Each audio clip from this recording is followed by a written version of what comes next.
Bien, merci beaucoup de m'inviter à modérer cette session qui est consacrée de la loi aux pratiques, comment se déploie aujourd'hui l'intégrité scientifique.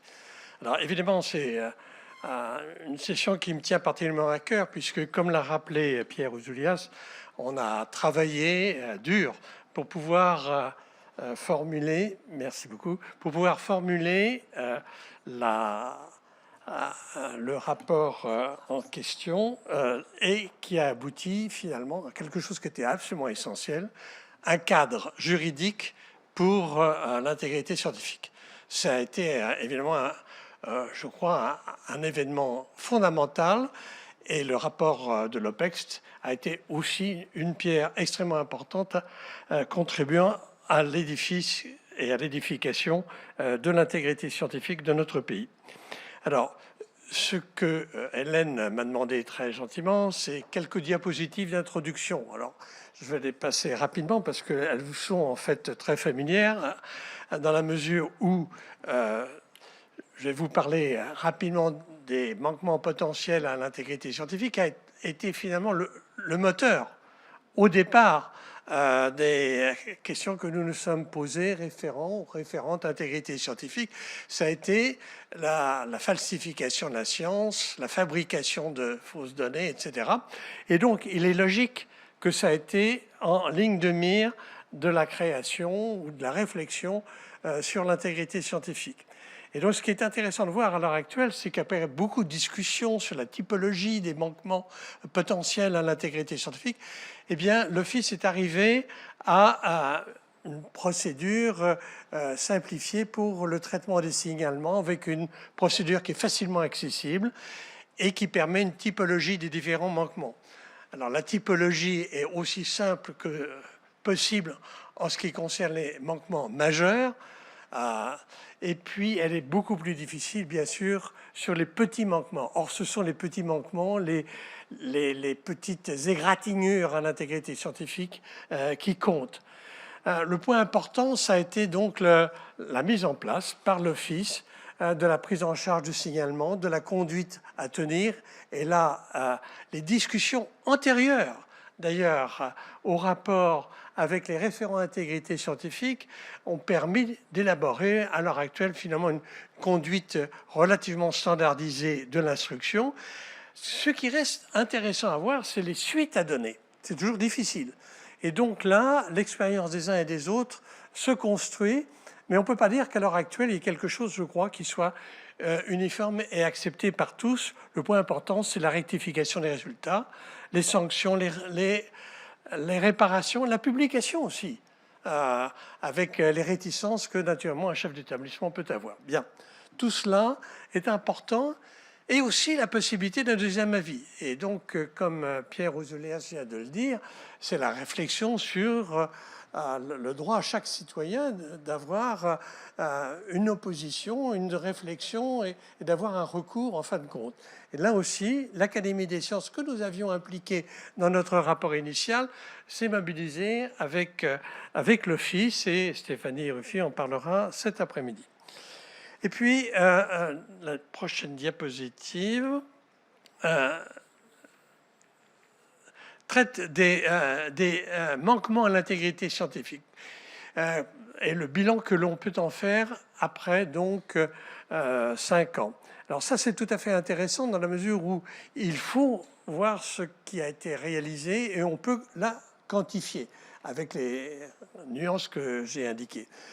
91 établissements ont répondu, ce qui est pas mal, mais quand même, il y en avait 180, si je ne m'abuse, qui ont été sollicités. Je me rappelle aussi, dans le rapport initial que nous avions fait, c'était une question de savoir si les différents établissements, institutions de recherche prenaient en compte les recommandations qui avaient été faites par la conférence des institutions de recherche, la conférence sur l'intégrité scientifique qui avait été établie en 2015. Là aussi, j'avais été surpris de voir qu'il y avait finalement un retour relativement modeste à ces questionnaires. Donc là, il y a certainement à faire dans la mesure où on présente ici 2 tiers de l'effectif de la recherche sur les 183 sollicités. C'est important, mais comment faire pour pouvoir solliciter plus vigoureusement les établissements qui ne répondent pas? Alors, dans 2 cas sur 3, les instructions finalisées confirment un manquement. Il y a 130 manquements avérés sur les 2 ans. Tout ça est à l'heure actuelle disponible sur le site de l'Office. Et ce qui est important aussi, c'est de voir les types de manquements. Et on pourra, j'imagine, travailler discipline par discipline, région par région, et type de manquement par type de manquement, de façon à pouvoir affiner ultérieurement ces manquements. Les référents à l'intégrité scientifique sont absolument essentiels. Référents, moi j'ai connu l'intégrité scientifique en fait par les référents référentes, même si ça ne plaît pas exactement RIS. S'il n'y avait pas encore de raisin, en fin de compte, ça n'est pas surgi spontanément de cette réflexion sur l'intégrité scientifique.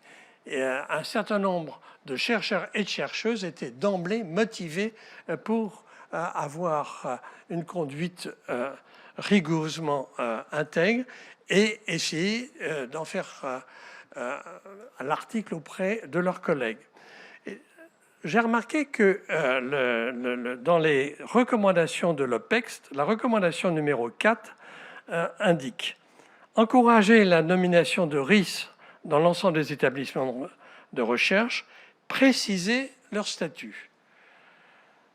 Bon, voilà, je crois peut-être qu'il y a un moment de discussion. Il me semble que c'est tellement important pour un chef d'établissement de réfléchir avec son équipe, j'imagine, sur la nomination d'un référent intégrité scientifique. On lui donne une telle charge que la lettre de mission, le statut, me semble effectivement quelque chose d'important à réfléchir. Voilà. Et donc, il y a toute une réflexion qui a été faite autour des référents à l'intégrité scientifique que l'on trouvera sur le site de l'Office. Mais j'insiste sur les moyens donnés aux référents et la possibilité d'un statut à réfléchir. Tout ça, c'est mon opinion, hein, mais bon, voilà, ceci pour ouvrir la discussion. Alors, formation, information, diffusion, c'est évidemment un des rôles essentiels de l'Office, et on peut dire que dans les 5 ans qui viennent de s'écouler, on peut dire qu'il y a eu vraiment un effort considérable qui a été fait pour propager, diffuser l'information, proposer de nouveaux thèmes de réflexion, y compris dans des thèmes qui sont d'intérêt pour certains secteurs, comme par exemple celui de la médecine hospitalière, le score SIGAPS. Je ne vais pas rentrer dans les détails, c'est un peu compliqué, mais c'est un score discutable qui est fondé justement sur un score purement quantitatif et pas du tout qualitatif, mais qui est important dans la mesure où il conditionne le financement, ou en tout cas il conditionne en partie, le financement de la recherche biomédicale dans les hôpitaux. Donc c'est dire l'ouverture ici de l'Office et bien sûr se pose à l'heure actuelle la question de l'IA et de l'IA générative. On est en face d'un sujet absolument gigantesque et qui ne fera l'objet certainement de discussions aujourd'hui, demain et après-demain. D'ailleurs, dès qu'on commence à ouvrir la bouche sur l'IA, on sait que à la fin de la session, on est déjà dépassé par ce qui se passe. Donc, les questions d'actualité en débat, pour terminer, je dirais, c'est finalement, me semble-t-il, l'intégrité scientifique et l'intelligence artificielle. À l'heure actuelle, on peut construire de A à Z. Vous l'avez peut-être vu dans Nature, un beau papier dans lequel on dit carrément que le sujet est défini par l'IA, la bibliographie par l'IA, les résultats par l'IA, la discussion par l'IA, et naturellement, pour que tout se passe bien, le référé est un référé IA. Donc voilà, il suffit simplement d'avoir quelqu'un qui prompte. Et à l'heure actuelle, j'imagine qu'il y a des écoles de prompteurs privés publics qui se développent parce que finalement, les gens ont enfin compris que c'est là que ça se joue. Voilà. Donc, est-ce que la correction de la littérature scientifique est un sujet? Je pense que oui. c'est difficile. L'idée qu'il y a une autocorrection, une autorégulation de l'intégrité et des résultats, ce n'est pas tout à fait vrai. La réplication des résultats est quelque chose d'essentiel. L'industrie pharmaceutique est extrêmement dubitative sur nos résultats pour des raisons de non-replication dans leur laboratoire. Et la sensibilisation à l'intégrité scientifique doit-elle s'arrêter au niveau de l'enseignement supérieur ou déborder sur l'enseignement secondaire? Ce serait un sujet que l'on pourrait discuter, bien sûr. Et je terminerai en disant que finalement, comme l'a dit d'ailleurs Michel Dubois en introduction, l'intégrité scientifique, bien sûr, on en discute ici, mais c'est l'ensemble de la société qui est impliquée. Les étudiants, doctorants, les chercheurs, les investigateurs, les formateurs, bien entendu, mais aussi les évaluateurs et les réfés, les universités, les éditeurs de journaux scientifiques, les autorités administratives, les agents de moyens de surveillance, les industriels et les politiques. Je rappellerai simplement qu'avant que Trump n'arrive, Joe Biden avait mis, dès qu'il est arrivé, une task force qui avait comme mission de coller l'intégrité scientifique à toute décision politique, ceci dans les différents ministères de son gouvernement. Donc, je pense que malheureusement, cette initiative n'a pas été suivie 4 ans plus tard. C'est bien dommage, mais c'est dire l'importance de l'intégrité scientifique ici encore. Voilà, je termine là en disant que ça a été 4 ans formidables pour moi de voir les efforts. Bien sûr, il y a encore beaucoup à faire, mais on est parti tellement loin. On est parti tellement loin, mais on n'est pas parti seul. On est parti parce qu'il y avait des référents intégrité scientifique, parce qu'il y avait une vraie question. S'il n'y avait pas eu une vraie question, on ne serait pas là où on en est. Maintenant, il y a de nouvelles questions qui se posent. Eh bien, tant mieux. L'intelligence artificielle est là pour nous stimuler. Eh bien, parfait. Mais utilisons-la intelligemment. Maintenant, je vais donner tout de suite la parole à ce que j'aurais dû faire plus tôt encore. Mais enfin, c'est Michel et Hélène qui m'ont dit 15 minutes de présentation. Voilà. Donc voilà, je donne la parole à Pierre Léna, académicien des sciences, et puis à Sylvie Pommier, qui a dirigé le réseau national des écoles doctorales, qui est à l'heure actuelle au ministère pour continuer, je dirais, le monitoring des doctorants, pour parler du serment. On y donne en France. Voilà.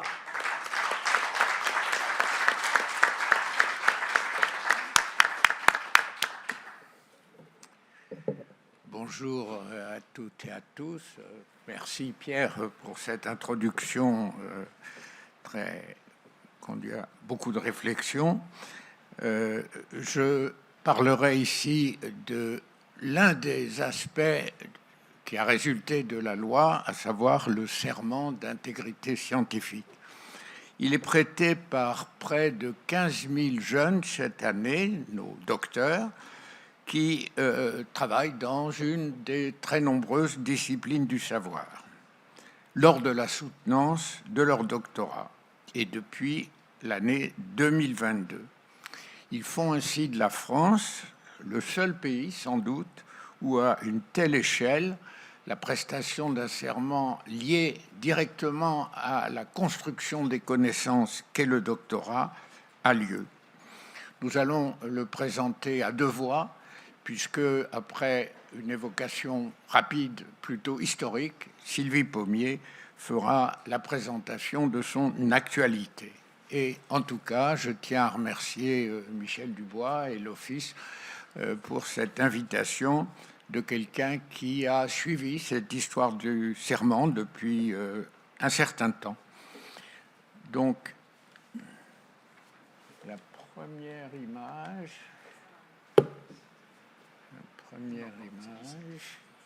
Oui. Non, rien n'arrive. Voilà. Très bien. C'est celui-ci. C'est celui-ci, je pense. Oui. Voilà. La première image rappelle en un sens que même si l'éthique de la science ne se réduit pas à celle qui est confrontée à la guerre, peut-être peut-on dire qu'elle en est née. Dans l'époque moderne, c'est Robert Oppenheimer qui, après Hiroshima, a exprimé par une formule très forte, la science a connu le péché, cette préoccupation éthique. Elle a pris une forme plus large ensuite avec Hans Jonas et son principe responsabilité, touchant principalement les sciences de la vie et celles de l'environnement, essentiellement pour les générations futures, et la responsabilité donc vis-à-vis de ces générations futures. Très rapidement, puisque c'est pratiquement au même moment, sont créés le Comité national d'éthique du CNRS, que j'ai eu le plaisir de présider pendant quelques années, qui a élargi à l'ensemble des disciplines cette préoccupation éthique, et puis aussitôt le Comité consultatif national d'éthique limité aux sciences du vivant dans sa version initiale.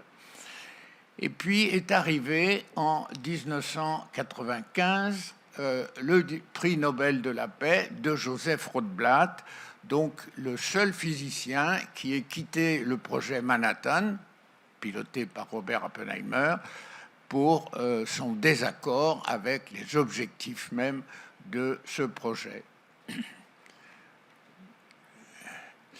Donc, on chemine alors vers le serment.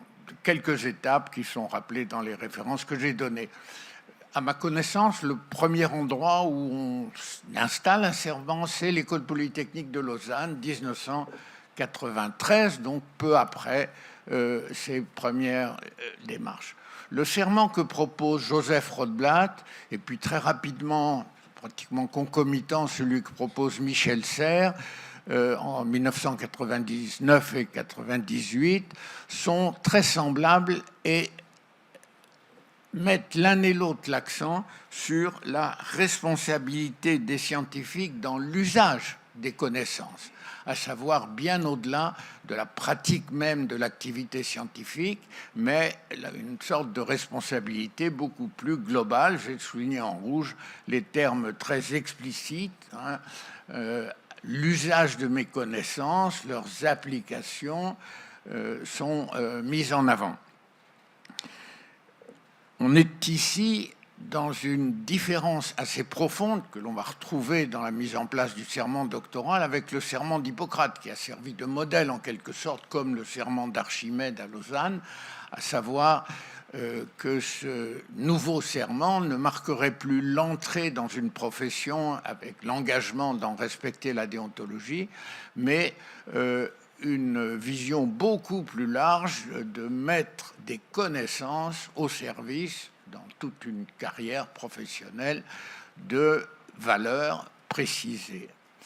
C'est l'étape suivante qui va être celle de la loi d'orientation dont nous avons parlé et l'initiative remarquable de Pierre Ouzoulias et de ses collègues d'inclure un amendement à cette loi, voté, je crois, vous me l'aviez rappelé, à l'unanimité, qui institue un serment dit d'intégrité scientifique.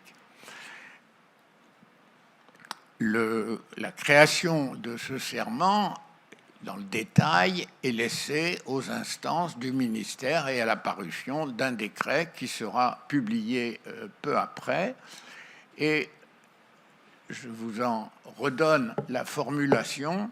Elle est intéressante parce qu'elle marque à la fois une volonté très forte d'introduire l'intégrité scientifique dès la pratique du doctorat, mais en même temps, elle est un peu paradoxale puisque, contrairement au serment d'Hippocrate, elle concerne l'avenir, mais l'avenir non pas à l'intérieur d'une carrière et d'un métier particulier, celui de médecin, contrôlé, d'ailleurs c'est un reproche, une crainte en tout cas qu'on a pu faire à la mise en place du serment, c'est d'impliquer un ordre à la manière de l'ordre des médecins, ce qui n'est évidemment pas le cas, mais elle contient aussi une possibilité pour des orientations professionnelles qui, on le sait, pour ces 15 000 doctorants, sont extrêmement variables dans leur avenir.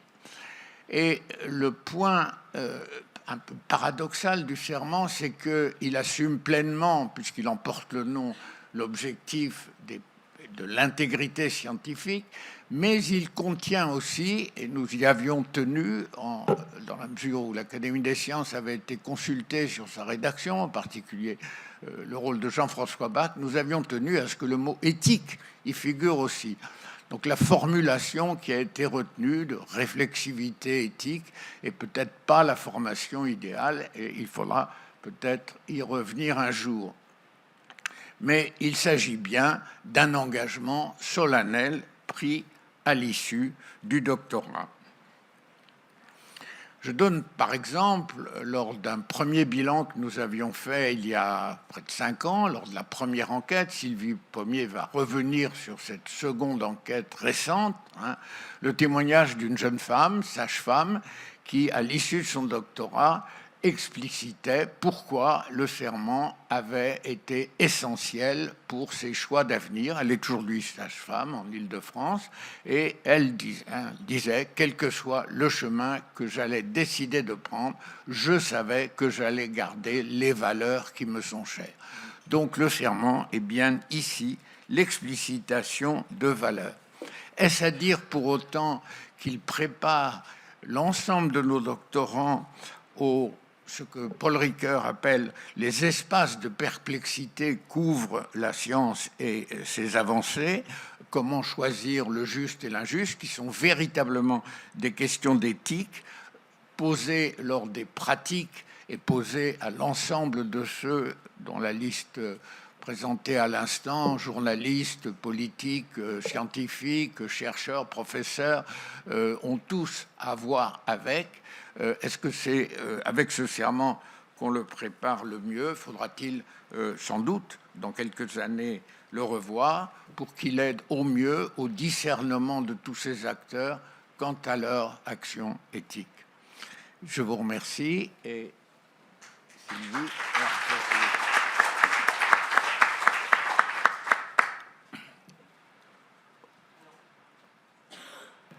Donc, je vais vous faire un petit point maintenant sur finalement l'appropriation de ce serment, comment il est rentré dans les mœurs. Alors si je peux faire avancer les planches.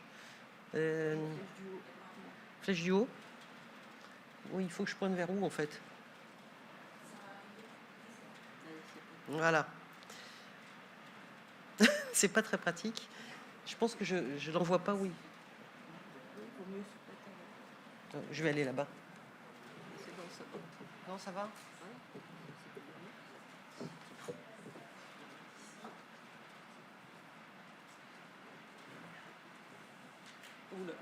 Oula. Bon, il n'y en a pas pour longtemps. Et hop, bon, ça va pas mieux en fait.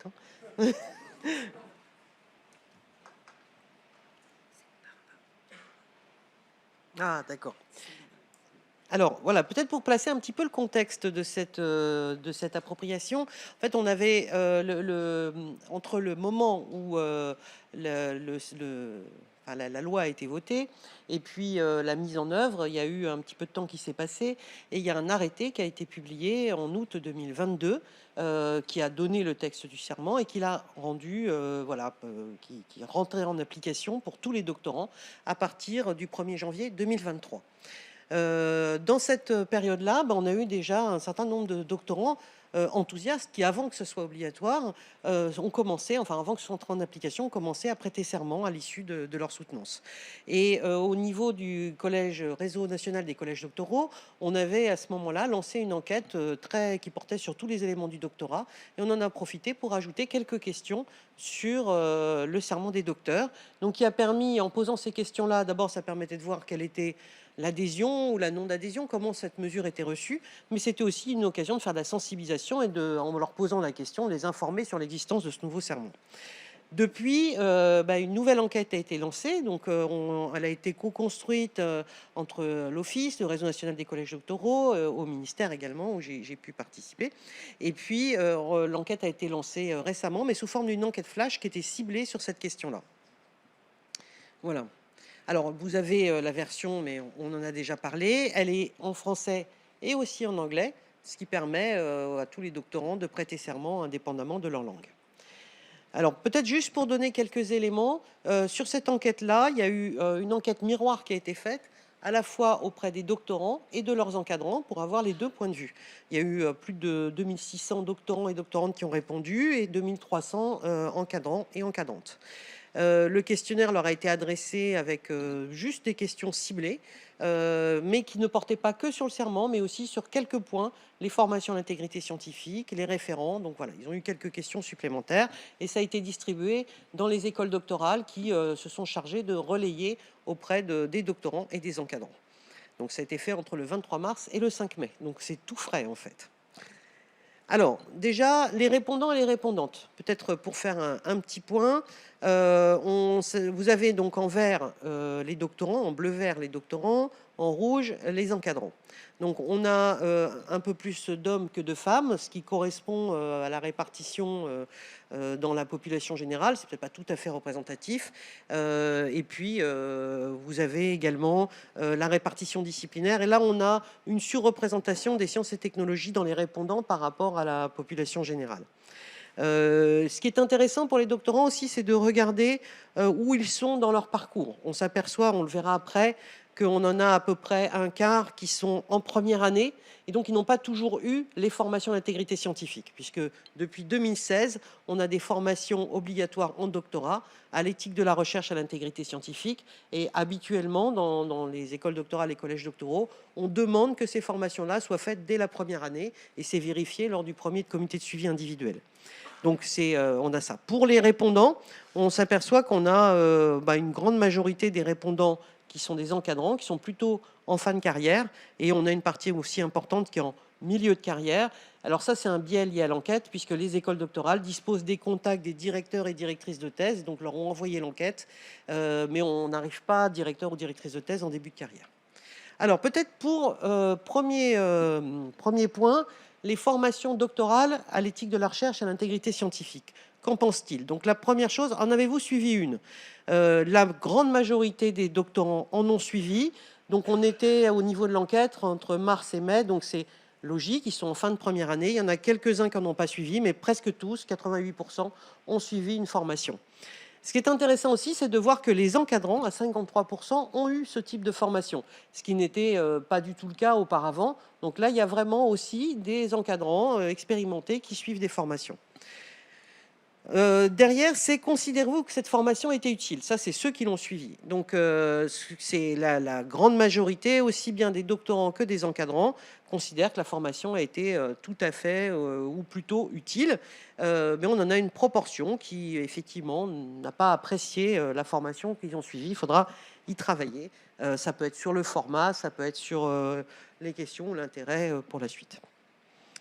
Alors, ce qui est intéressant aussi, c'est que là, on peut faire un miroir, pas pour les encadrants, mais pour les doctorants. Dans l'enquête précédente qui avait été faite donc fin 2022, on avait 66% des doctorants qui considéraient que ça avait été utile. Là, on en est à 80%. Donc, il y a un vrai progrès sur quelques années. Alors, deuxième question, c'était quelques questions simples pour voir finalement quelle était leur familiarité avec les dispositifs. Alors il y a plein de questions qui pouvaient leur être posées, on a fait le plus simple possible. La première, c'est savez-vous qui est le référent, la référente à l'intégrité scientifique dans votre établissement? Alors là, on voit qu'on a quand même encore beaucoup de travail, puisque vous voyez que on a 75% des doctorants et 56% des encadrants qui répondent non à cette question.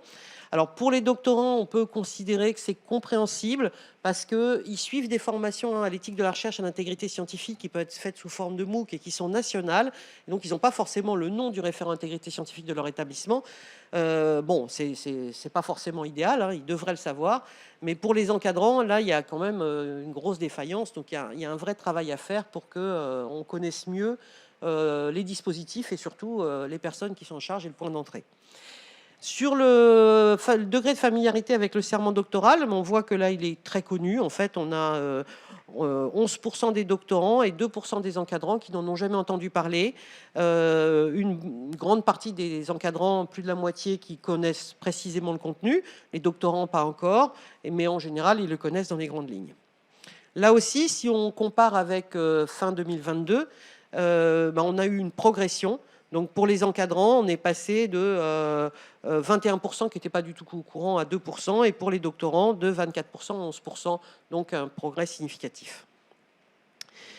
Alors maintenant, peut-être finalement, quelle utilité ils y voient? C'est une mesure qui est principalement symbolique, et comment se saisissent-ils de ce symbole? Donc sur cette enquête flash là, qui a été réalisée, il y a plusieurs questions qui ont été posées.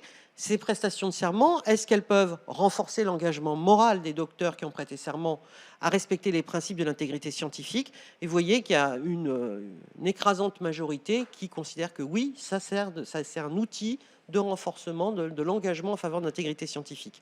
Un peu moins chez les encadrants, mais c'est quand même très majoritaire. Il y a la question aussi de renforcer l'attention à cette question, pas seulement l'engagement personnel, mais qu'on y soit plus attentif, là aussi avec une majorité qui considère que c'est utile, mais plus chez les doctorants que chez les encadrants. Un autre point où là peut-être il y a un peu d'optimisme, l'idée c'était aussi qu'avec une mesure symbolique, on allait pouvoir agir sur la confiance du public dans la parole scientifique. Et effectivement, on a là des encadrants qui sont moins convaincus. Ça reste au-dessus de 50%, mais quand même, la capacité à toucher le grand public, elle reste un peu limitée. Les doctorants, par contre, sont assez favorables. Enfin, dernier point, c'est est-ce que prêter serment permettra de protéger les docteurs en leur fournissant un repère explicite pour refuser des demandes qui sont incompatibles avec l'intégrité scientifique. Donc, est-ce qu'on peut s'appuyer dessus? Est-ce que cette mesure symbolique donne un ancrage pour intervenir? Et là aussi, on voit une grande majorité des doctorants considèrent que c'est positif. Les encadrants, peut-être plus réalistes, effectivement, sont moins majoritaires. Alors, si on compare avec la précédente enquête, où une partie des questions étaient partagées, bon, vous avez le détail là, mais je ne vais peut-être pas tous les citer. Mais ce qu'on voit, c'est que ce soit du côté des encadrants ou des doctorants, entre la précédente enquête et celle-ci, bon, entre-temps, on est rentré dans la réalité, donc on aurait pu se dire, confronté à la réalité, ça aurait pu reculer sur certains points. Mais en réalité, sur tous les sujets, il y a eu une progression d'environ 10%, que ce soit chez les doctorants ou les encadrants. Donc c'est plutôt positif. Alors, une nouvelle question dans cette enquête, pour laquelle on n'a pas de comparaison parce qu'on ne l'avait pas posée avant, c'était qu'est-ce que vous pensez de l'idée de généraliser cette mesure et de faire prêter un serment d'intégrité scientifique aux encadrants et aux encadrantes, par exemple, lors du passage de l'HDR. Donc, ce qu'on peut voir, c'est que les doctorants interrogés sur cette question, encore une fois, ils sont très favorables. Les encadrants, moins. Et on a quand même 20% d'encadrants qui n'y sont pas du tout favorables. Donc c'est quand même une mesure qui est peut-être un petit peu délicate et qui ne serait pas forcément favorable. Les mêmes questions avaient été posées. Enfin, c'est les mêmes que précédemment. Hein. Est-ce que ça se permet de renforcer l'engagement, de contribuer à la prévention des situations de tension, de conflit dans la relation doctorale, de valoriser la fonction d'encadrement doctoral dans la carrière académique ou de renforcer l'attention portée à la question de l'intégrité scientifique? Alors les deux questions, donc en haut à droite et en haut à gauche et en bas à droite, elles étaient posées aussi aux doctorants, sur le serment des doctorants. Les tensions dans la relation doctorale ou l'encadrement, ça c'est des questions qui sont spécifiques. Donc là encore, on peut voir qu'on a systématiquement, les doctorants sont favorables à ces mesures-là, même si elles sont symboliques. Les encadrants, ils sont moins. Ils ne voient pas le lien avec la valorisation de la fonction d'encadrement doctoral dans la carrière académique. Enfin, c'est très partagé. Pareil sur la prévention des situations de tension entre l'encadrant et le doctorant, qui peuvent démarrer sur des questions d'intégrité scientifique. C'est pareil, le lien n'est pas forcément fait. Donc ça paraît un peu plus limité. Voilà. Merci.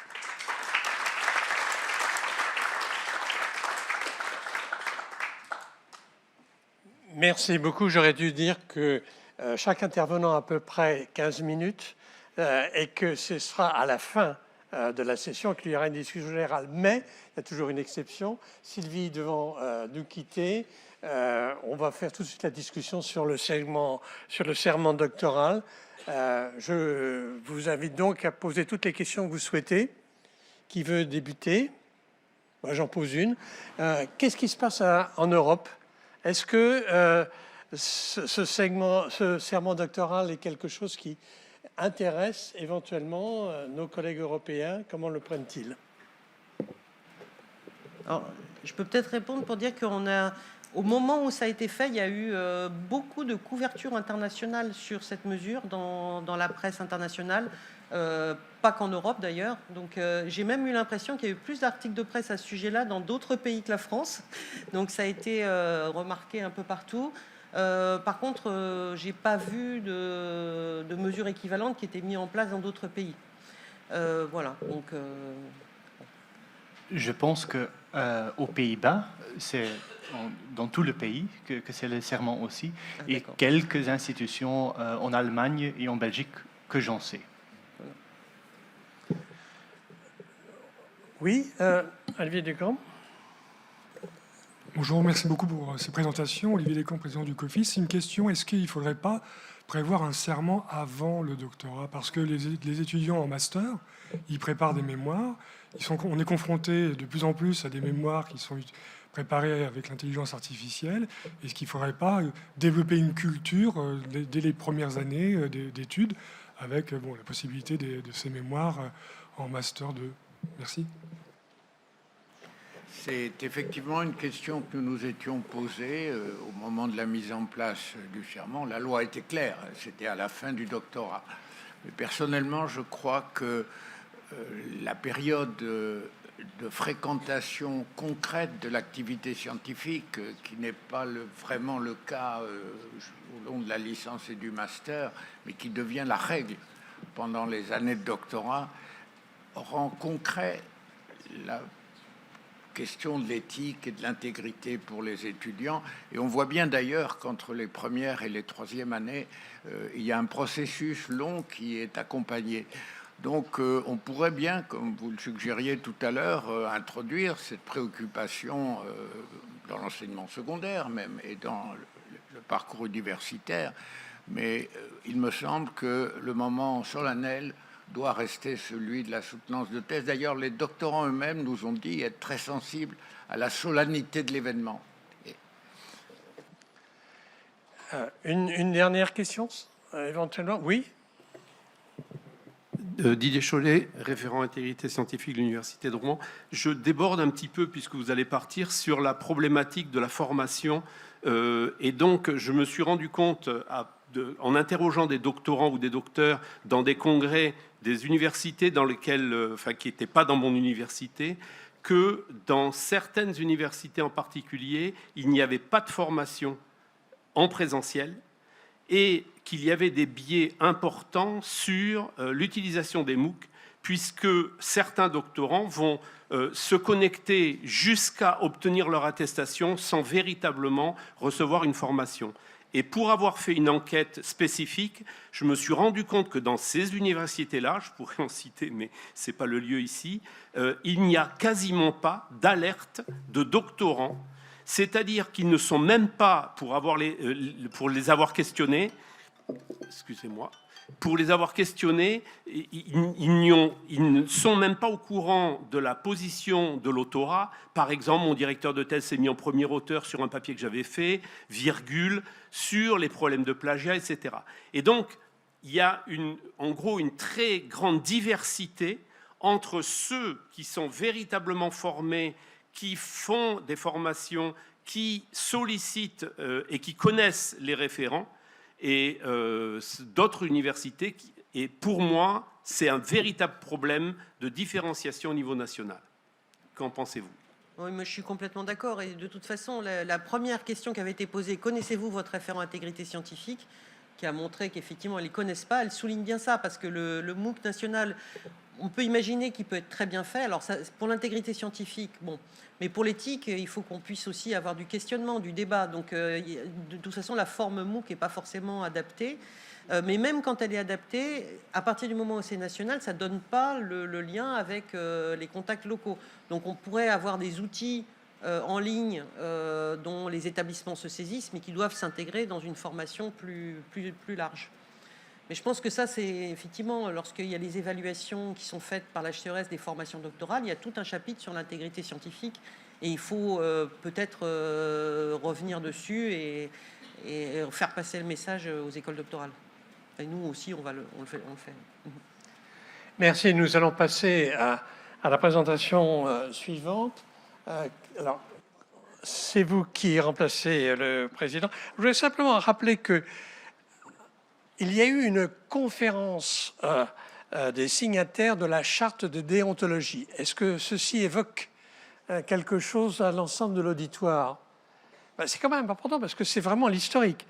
La conférence des signataires de la charte de déontologie des métiers de la recherche, pas uniquement des chercheurs, des administratifs et aussi des personnels techniques, a été signée en 2015 par 8, et 8 seulement d'ailleurs, institutions, dont le CNRS.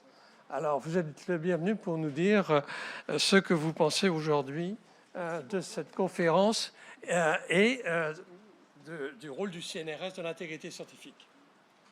Merci. Bonjour à tous. Donc, effectivement, je ne suis pas Antoine Petit, PDG actuel du CNRS. Donc, Antoine Petit est tout à fait désolé. Il n'a pas pu venir en raison d'une convocation au ministère de la Recherche et de l'Enseignement supérieur. Donc, il m'a demandé de faire une présentation. Donc, je ne peux évidemment pas du tout remplacer Antoine Petit, qui, lui, était à l'origine de la création de la mission à l'intégrité scientifique en 2018 au CNRS, qui a donc eu cette réflexion sur les enjeux, la façon de mettre en place ces choses au CNRS. Moi, je suis donc référente intégrité scientifique depuis 2 ans. Donc, je peux plus vous présenter une vision opérationnelle et un peu comment fonctionne la MIS aujourd'hui et un peu quelles sont nos perspectives, nos idées. Alors, attendez, parce que c'est celui-là. Voilà. Donc, vous avez déjà entendu beaucoup parler de cette chronologie, de ces points très importants dans la réflexion sur l'intégrité scientifique en France et jusqu'à l'inscription dans la loi de l'intégrité scientifique. Juste pour vous situer que la MIS a été donc mise en place en 2018 lors du premier mandat d'Antoine Petit, finalement assez tardivement par rapport à d'autres organismes comme l'Institut Pasteur, m'a dit Alain Israël tout à l'heure, et même l'INSERM, je crois, qui avait mis en place sa direction à l'Institut scientifique, à l'intégrité scientifique bien avant, mais bon, c'est pas forcément la question. Avant, au CNRS, les choses étaient plutôt prises en charge au sein des départements scientifiques. Et il y avait donc évidemment une façon de traiter les possible manquement à l'intégrité scientifique. En tout cas, depuis 2018, on a la création de la mission à l'intégrité scientifique.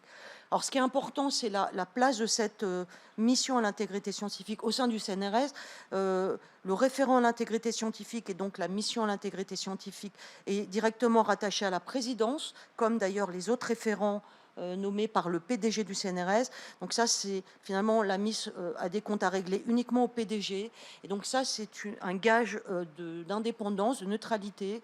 On est en dehors des autres services du CNRS et des instituts scientifiques. Néanmoins, ayant la chance d'être au CNRS, on profite de toutes les autres structures du CNRS, la direction des ressources humaines, la direction des affaires juridiques, et surtout ce vivier de chercheurs qui sont dans les UMR, qui sont d'ailleurs des chercheurs CNRS ou autres, et dans les instituts du CNRS, les directeurs scientifiques adjoints. Donc, sont des personnes qui peuvent nous aider, par exemple, lorsqu'on cherche à faire des expertises pour avoir des noms de scientifiques à contacter. Donc, évidemment, au CNRS, on a cette chance d'avoir une couverture disciplinaire tellement large qu'on peut trouver des gens qui peuvent nous aider dans nos investigations. Alors, la MIS, la mission à l'intégrité scientifique, est dirigée par la RIS, donc actuellement c'est moi, mais d'abord c'est une équipe et c'est de toute façon nécessaire étant donné la couverture, encore une fois géographique et disciplinaire du CNRS, mais aussi ça permet, c'est extrêmement riche d'avoir autant de collègues qui vont participer à cette réflexion sur l'intégrité scientifique au CNRS. Et donc on a soit des chercheurs émérites qui faisaient partie de la première équipe. Donc la première équipe était dirigée par Rémi Mossery, qui est toujours présent à la MIS en tant qu'ancien référent intégrité scientifique, qui a accepté de rester pour transmettre toutes ses connaissances et puis aussi pour continuer à s'occuper d'un certain nombre de cas qui étaient traités à la MIS. On a pratiquement tous les membres de la première équipe, donc Christian Juten, Lucène Letellier, Caroline Strub, Irène Thiel-Botreau, qui étaient membres de la première équipe, qui sont restés avec la nouvelle équipe qui est arrivée, donc Christiane Guilouf, Alice Tenu, Daniel Vespatro, on a un nouveau aussi délégué scientifique en chimie, Wilfried Prélier.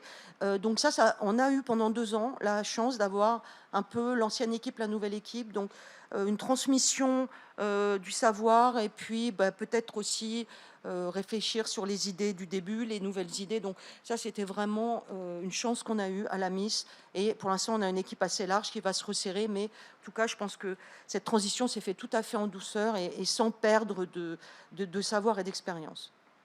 Et on a aussi la chance d'avoir une responsable administrative qui gère en fait la Miss au niveau administratif, au niveau budgétaire, au niveau de l'archivage, de la documentation, enfin toutes ces choses qu'on ne voit pas mais qui sont très importantes.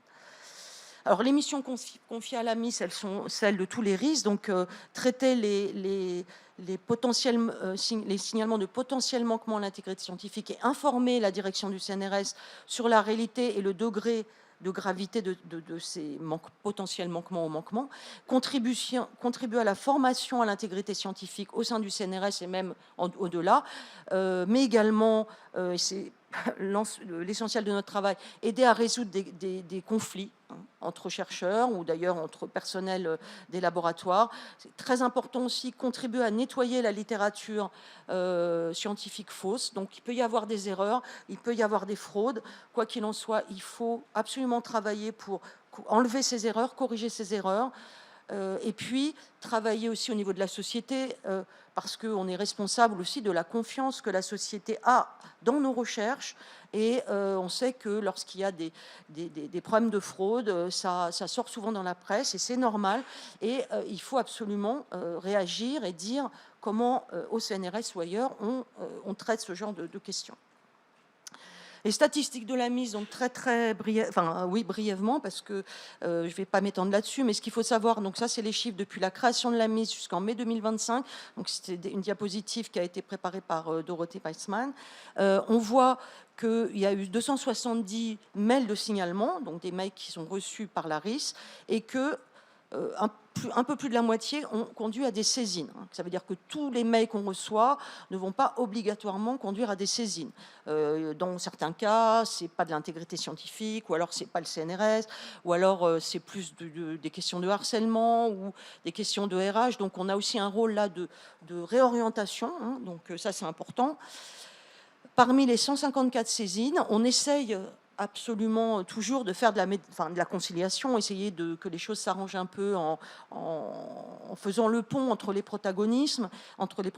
Et si ça s'arrange dans ces cas-là, on ne va pas envoyer de rapport au PDG puisque finalement les choses se sont arrangées et on garde une trace en interne. Et puis il y a un certain nombre d'investigations qui vont aller plus loin avec éventuellement des expertises. Là, on va aller jusqu'à faire des rapports au PDG en l'informant donc de la nature et de la gravité et éventuellement des manquements. À savoir quand même qu'il y a la moitié de ces investigations qui aboutissent à la conclusion qu'il n'y a pas eu de faute. Et donc ça, c'est important. On n'est pas là pour punir les gens, forcément. On est là pour faire la réalité sur les faits. Et dans ces cas-là, quand il y a l'absence de faute, le PDG va rédiger un courrier à la personne qui a été visée pour lui dire, voilà, l'investigation a été faite, il a été reconnu que vous n'avez pas fait de manquement à l'intégrité scientifique, et ce courrier est non confidentiel et peut être utilisé par la personne pour prouver qu'effectivement, elle n'a pas fait de manquement, et ça c'est très important pour la réputation des agents. Alors, au niveau spécialité, c'est toujours un peu la biologie, avec une augmentation chez les SHS avec les problèmes de plagiat, puis des gros cas en chimie qu'on a eu. Et puis, on a des cas de fraude, et puis aussi l'essentiel de notre travail, donc ce qu'on appelle la zone grise, c'est des conflits de publication, de collaboration. Moi, j'ai vu augmenter pas mal les conflits entre doctorants et directeurs de thèse. Bon, je n'ai pas le temps de développer tout ça. Donc là, c'est pareil, je vais aller très vite. La MIS est aussi là pour fournir des ressources et communiquer le plus possible. Donc, sur le site de la MIS, sur le portail DU, donc des directeurs d'unité des UMR avec le CNRS. Là, il y a une erreur, je voulais mettre la version 2017 qui avait été écrite par Lucène Letellier avant la création de la MIS, avec ce qui était à l'époque la CNU, maintenant France Université et le COMEX, et un nouveau guide qu'on va, j'espère, mettre en ligne en 2026, et tout un tas de conférences, de formations, et c'est vrai, on a un focus sur les jeunes chercheurs, les doctorants, les nouveaux entrants, les chercheurs à 7 ans. Donc, on en a parlé un peu, donc les doctorants qui sont en train d'être formés, les nouveaux entrants, et puis les chercheurs à 7 ans qui vont passer leur HDR. Donc ça, c'est une façon de former les gens pour la recherche de 20-30 ans, pour qu'ils soient formés à l'intégrité scientifique et qui forment ensuite, après, les personnes à qui ils vont transmettre ces idées. Donc, vraiment très important. Et pour finir, alors ça, c'est vraiment des idées, des réflexions qu'on a au sein de la mission intégrité scientifique, qui, je reconnais tout à fait, sont tout à fait inspirées du travail excellent que fait l'INSERM avec le portail Laurier. Essayer d'infuser l'intégrité scientifique un peu partout, là, dans toutes les actions. La responsabilité, on travaille déjà beaucoup avec la référente déontologue. Les bonnes pratiques. Donc le lien évident entre qualité et intégrité scientifique pour tout ce qui est traçabilité, archivage, le cahier de labo électronique, la direction de protection des données, la science ouverte, il y a un lien très fort aussi, les sections du CNRS et l'évaluation, et puis la recherche. En particulier, là en ce moment, on a lancé des idées sur intégrité scientifique et intelligence artificielle, grâce à tous les scientifiques du CNRS qui travaillent sur cette question et un certain nombre d'initiatives qui ont été faites au CNRS. Voilà, et pour finir, je vous remercie pour votre attention.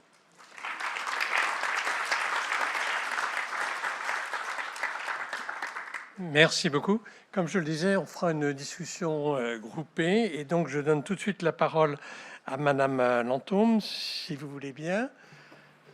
Merci. Voilà, simplement, je signale pour ceux qui ne le sauraient pas, ça m'étonnerait, que vous avez présidé le Raisin, l'association Raisin de 2023 à 2025. Merci beaucoup d'être venu. Et j'ai été référente intégrité scientifique de mon université de 2020 à 2025. Donc c'est au nom de cette expérience. Et après aussi des échanges au sein du bureau de l'association, que je vais un peu présenter une réflexion sur l'intégrité scientifique. Et je partirai de la remarque qui a été faite tout à l'heure par Coralie Chevalier, disant l'intégrité scientifique, ce n'est pas seulement théorique.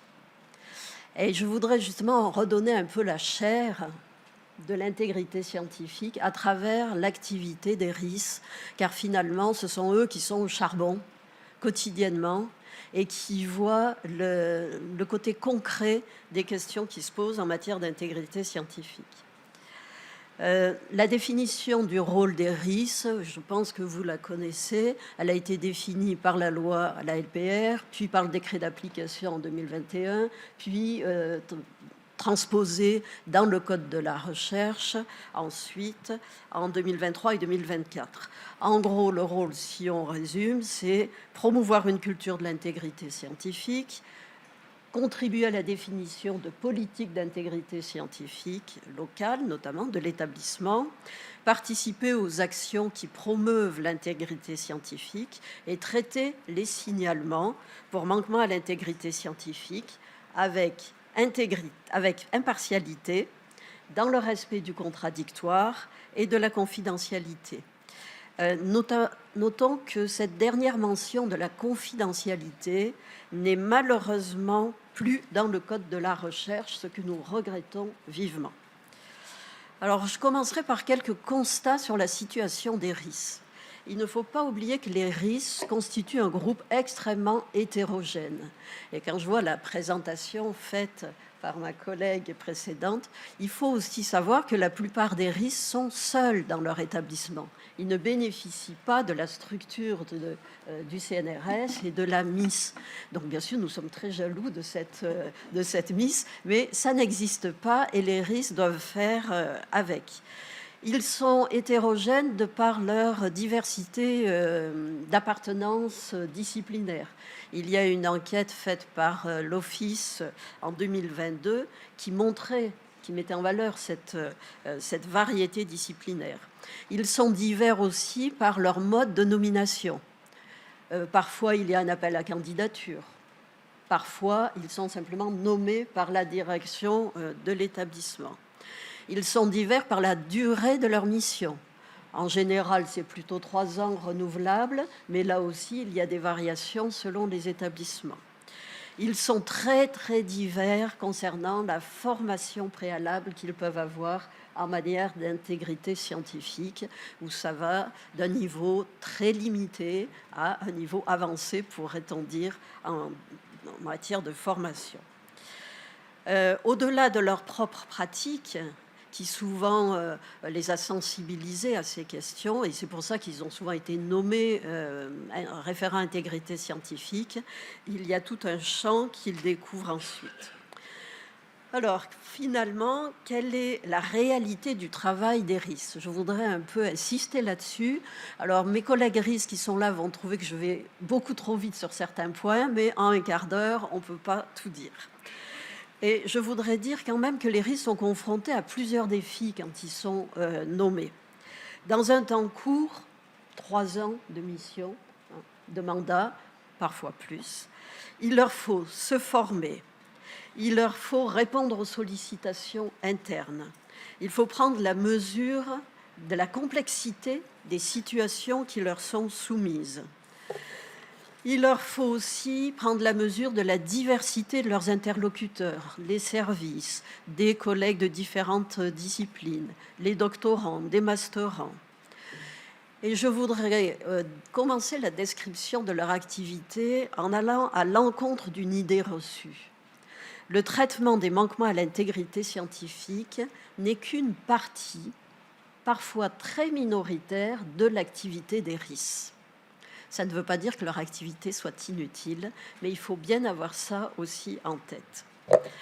Et cette activité est dominée en fait par la volonté de développer une culture partagée sur ce qu'est une science intègre, en diffusant des pratiques jugées bonnes par la communauté scientifique. Leur travail consiste alors à conseiller des individus, des groupes, des services, à informer, à former, à faciliter tout simplement le travail au sein des unités de recherche ou d'équipes constituées pour des projets de recherche. C'est un travail donc qui vise la prévention des manquements. Il est largement invisible, c'est pour ça que j'en parle, parce que c'est vraiment une part importante de leur activité. Et il est pourtant déterminant à long terme si on veut qu'infuse cette culture de l'intégrité scientifique. De plus, ces actions conditionnent la confiance qu'ont les collègues ou leurs interlocuteurs dans le RIS ou la RIS, et le fait qu'ils soient perçus comme une ressource et non comme la police de la science. Même s'ils ne connaissent pas toujours le nom du RIS, les doctorants savent qu'il y a un RIS. Et quand ils en ont besoin, ils savent très bien trouver qui est le RIS, de même que leurs collègues. Donc le fait qu'ils ne connaissent pas leur nom, pour moi, ce n'est pas très significatif. Concernant le traitement des signalements, bien sûr qu'il y a une partie aussi du travail des RIS, des signalements jugés recevables, les RIS agissent dans le respect des principes encadrant l'instruction. Indépendance, impartialité, respect du contradictoire, confidentialité, comme je l'ai rappelé. Mais il leur faut adapter la procédure au contexte, à la situation précise. Et ce n'est pas toujours une mince affaire. Il leur faut aussi travailler avec d'autres RIS, car la plupart des signalements concernent plusieurs établissements. Donc, nous travaillons en co-instruction entre plusieurs RIS qui, là aussi, ont des histoires différentes, ont des organisations internes à leur université différentes. C'est en général extrêmement intéressant pour les RIS de travailler ensemble, mais ça demande beaucoup de temps aussi pour cela. Une instruction, c'est quoi? Une instruction, c'est récupérer beaucoup de documents parfois des masses de documents sous lesquels on nous noie, savoir les organiser, savoir les classer, savoir les traiter. C'est organiser des auditions avec les protagonistes, ceux qui ont déposé le signalement, ceux qui sont visés par un signalement. C'est aussi organiser parfois des comités ad hoc quand il y en a besoin pour une expertise singulière. C'est faire appel à des experts, trouver les experts qui acceptent d'expertiser. Chaque fois, ça prend du temps. Tous ces gens signant des engagements de confidentialité et ne pouvant pas diffuser des informations sur l'instruction en cours. Donc ces co-instructions prennent du temps. En effet, une instruction d'un cas relativement, pas hyper compliqué, mais quand même relativement, prend facilement 1 an. C'est long pour les protagonistes, surtout pour ceux qui ont été victimes d'un manquement à l'intégrité scientifique. Et j'ai envie de dire, c'est pas fini, parce qu'une fois que l'instruction est terminée, il y aura le suivi, l'attente de la décision du ou de la responsable de l'établissement, qui met parfois, disons, un certain temps, hein, et qui est un peu inattendu aussi parfois. Donc, après avoir collecté toutes ces données pour établir les faits, une fois la synthèse des faits et leur qualification établie, les RIS rédigent un pré-rapport soumis aux protagonistes qui ont la possibilité de demander une rectification de faits qu'ils estiment erronés et de donner des commentaires. Puis un rapport final qu'ils adressent à la direction de leur établissement qui est seule habilitée à prendre des mesures. Donc la durée de l'instruction, bien sûr, dépend aussi du nombre de protagonistes et de la nature du signalement. À l'échelle de l'établissement, le RIS doit construire une visibilité, faire connaître non seulement sa fonction, mais parfois aussi son nom. Ses atouts dans ce travail sont l'indépendance de l'instruction qu'il mène, l'impartialité et la confidentialité dans lesquelles il travaille. Mais ça ne suffit pas. Il faut aussi des capacités d'écoute et de médiation et une bonne connaissance des ressources pour pouvoir conseiller de façon perspicace les collègues ou les étudiants ou doctorants qui font appel à nous. Mais il leur faut aussi pouvoir se référer à des textes votés localement. Et ce n'est pas toujours le cas. Ces textes qui décrivent la procédure interne à chaque établissement, qui sont une référence, qui a valeur juridique, indispensable pour leur action. Le conseil auprès des collègues, l'implication dans la sensibilisation et la formation se sont beaucoup développés en 5 ans dans les établissements. Ça, il faut le souligner. Je pense que c'est un acquis des 5 années qui se sont développées. Et s'ils participent de ces formations, bien sûr, s'ils participent aussi de la prévention des méconduites et de la diffusion d'une culture propice à une recherche intègre, ne saurait cependant suffire. On ne résout pas toutes les questions d'intégrité scientifique par la formation, parce qu'il y a des forces contraires qui sont des fois bien plus puissantes que la formation, voire qu'un serment doctoral. Souvent, les RIS font aussi de la conciliation-médiation. C'était cité dans la diapo tout à l'heure de la Miss. Et ce dispositif qu'ils mettent en place de conciliation-médiation permet souvent en amont ou au cours d'une instruction, d'un signalement, de corriger la science et d'éviter des manquements graves. Donc c'est une étape tout à fait essentielle pour des équipes, pour arriver à se parler et à arriver à faire de l'intégrité scientifique un objet de débat, un objet de réflexion collective. Alors ces médiations, conciliations permettent donc de corriger des pratiques et d'éviter des manquements. C'est, on pourrait dire, de la bonne prévention. Et c'est une façon aussi de diffuser la culture de l'intégrité scientifique. Parfois, les RIS sont aussi sollicités par leur direction. Telle direction veut mettre en place un dispositif, un nouveau règlement intérieur, une fiche de route sur la science ouverte. Il se tourne volontiers vers le RIS pour avoir son avis et voir rédiger une partie d'un document du point de vue de l'intégrité scientifique. Et ils sont sollicités aussi parfois par l'Office. Par exemple, quand ils sont invités via leur direction à renseigner les bilans bisannuels que les établissements doivent renseigner.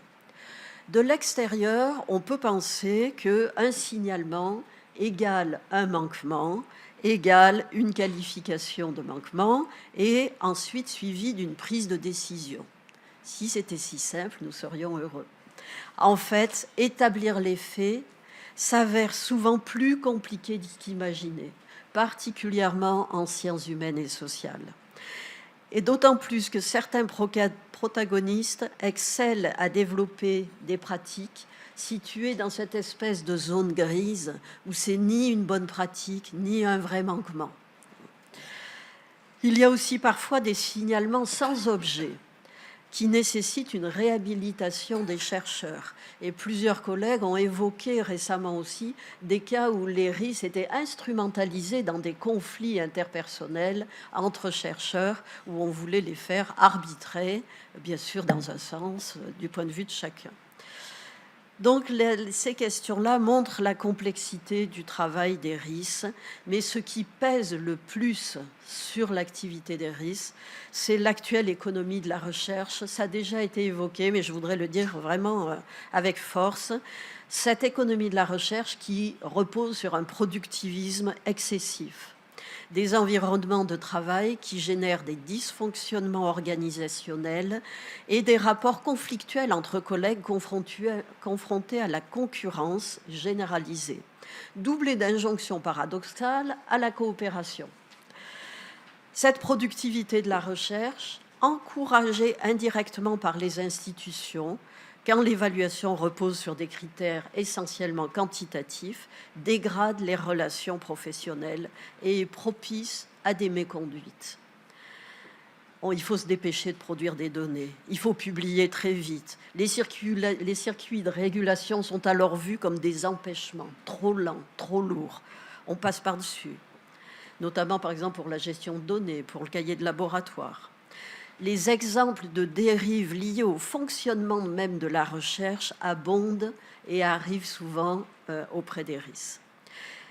Les RIS, finalement, doivent à la fois trouver et définir leur place à l'échelle locale dans leur interaction avec les autres RIS et avec l'Office, mais aussi avec d'autres interlocuteurs importants que sont les autres référents, déontologues, comités référents à l'éthique de la recherche particulièrement, alors qu'il y a encore beaucoup de confusion dans les esprits sur ce qu'est l'éthique de la recherche, ce qui est l'intégrité scientifique, ce qui est la déontologie.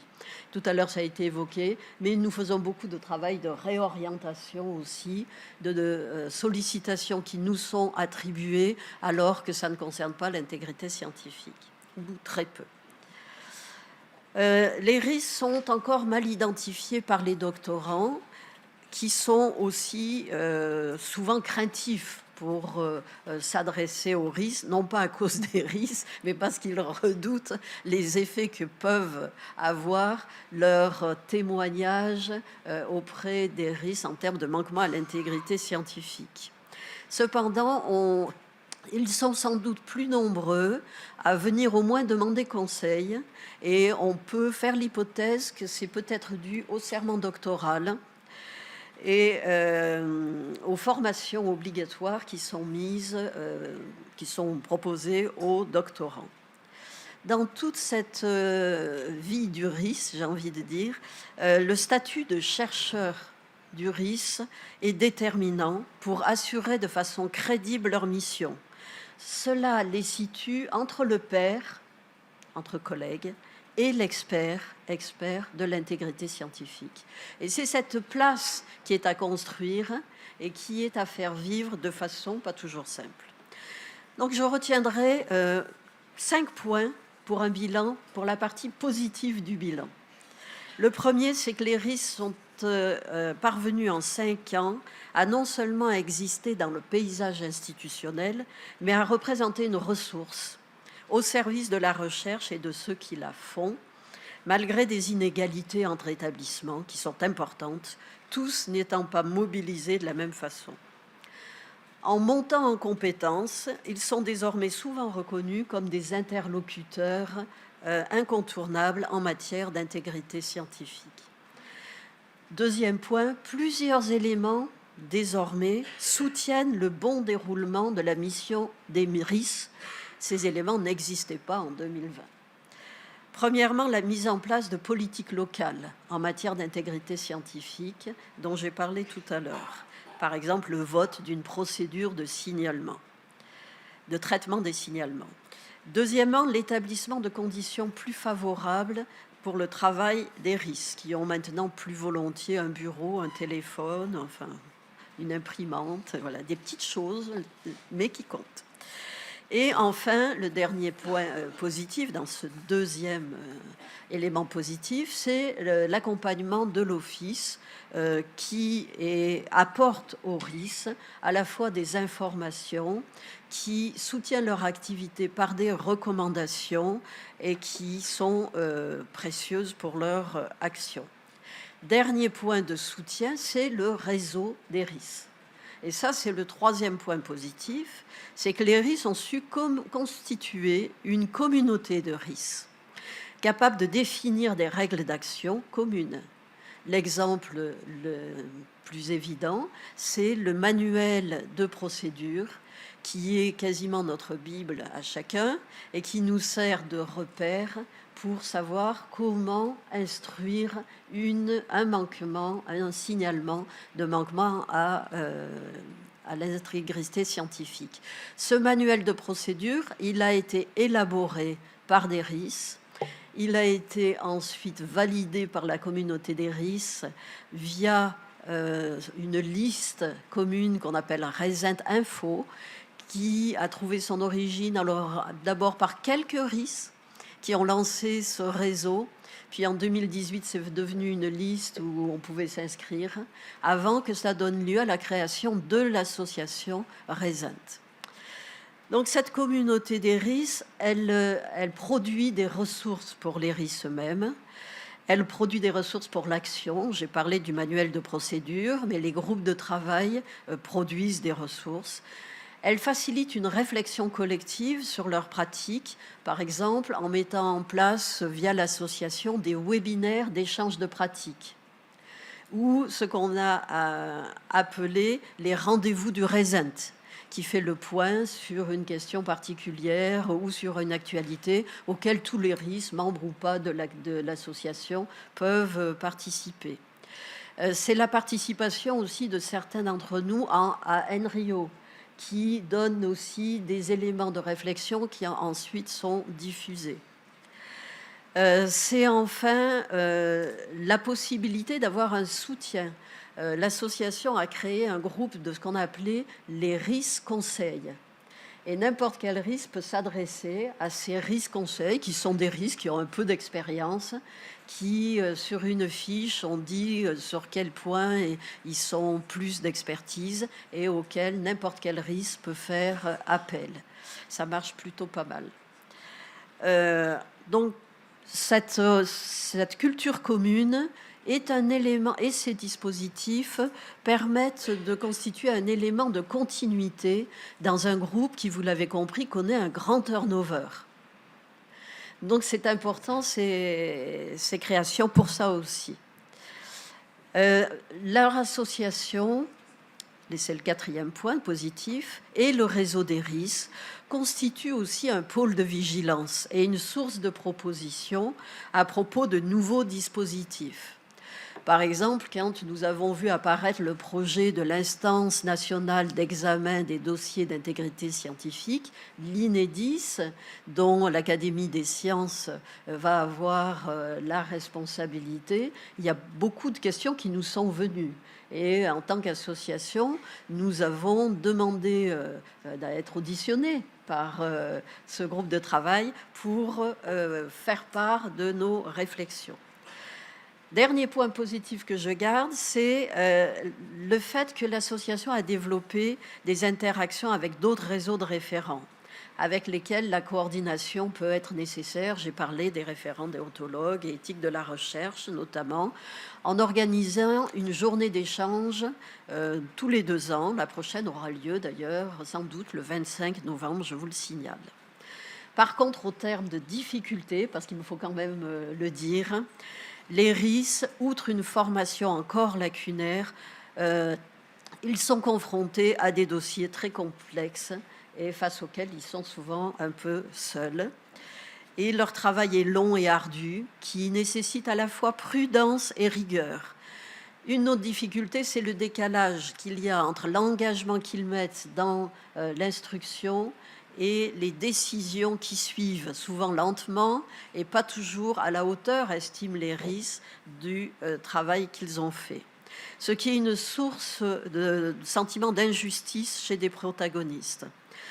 Et dernière source de difficulté, c'est l'absence de cadre clair sur les suivis et les suites d'une instruction. Beaucoup de questions se posent à propos de ces suites, je n'ai pas le temps de les développer, mais sachez qu'on peut dire que nous avons des choses à dire sur le sujet.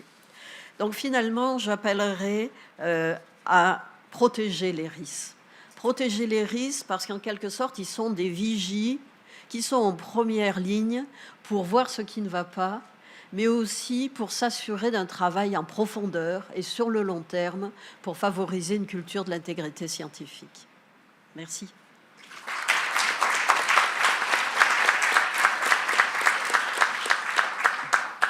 Merci pour ce découpage approfondi de l'activité des riches, les plus, les moins. On pourra en discuter à l'issue de la prochaine présentation qui va être faite par Berthe Segers sur voilà l'implication maintenant de l'intégrité scientifique avec nos partenaires européens. Il faut se rappeler simplement que la 2e édition du Congrès européen NRIO a été organisée par l'Office en partenariat avec Sorbonne Université. Mais maintenant, nous allons approfondir un peu le sujet avec vous. Merci.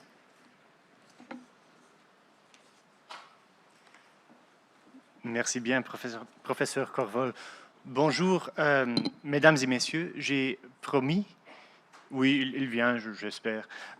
J'ai promis à Michel et Hélène d'essayer de présenter cette conférence en français.